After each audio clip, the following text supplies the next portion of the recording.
Gadana kan makuha ang 24 anyos na lalaki na napabaretang nahulog sa sarong spillway sa Banwaan ni Bulacan, Camarines Sur. Alas 2:30 nin maagahon kan nakaaging Sabado, Setyembre 28. Binisto ang biktima na si Clarence Sacub, 24 anyos, residente kan Barangay San Francisco, Nabua, Camarines Sur. Sigun kay Isagani Ranya, ang pamayo kan Bula Municipal Disaster Risk Reduction Management Office, tulos nindang inaksyonan ang report kan punong barangay kan San Francisco. Dapit sa pagkakahulog kan biktima, alagad kasubagong alas 11 nin aga kan makuha nindan biktima sa sarong salug sa lugar.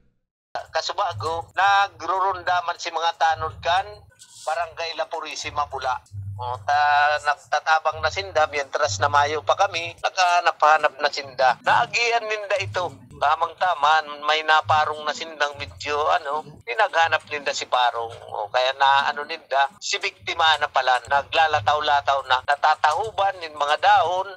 Antes an insidente, pigsabihan pasubuot ang biktima kan sa iyang mga pag-iriba sa sarong pagtiripon sa lugar, na dain na magpumirit pang magpuli, hulit na makusog ang pag-uuran kan oras na ito. Almost lampas taoan ang tubig. Nabayan na ito kan mga residente kan San Francisco, Bula, na dahil nanguna ngaya kamo magdagos magpuli. Kahararum pa ngaya, sakaan sulok ngaya kan tubig, bakusog pa. Bida kan tong kayang-kaya ko ngaya yan. Sabi kan tong biktima. Huli kan insidente, liwat na nagtunin patanid ang otoridad sa mga motorista na maging maingat, urog pa kung maraot ang panahon para makalikay sa pagkakadiskwido. Para sa mga baretang Tatak Bicol, Danica Garcia.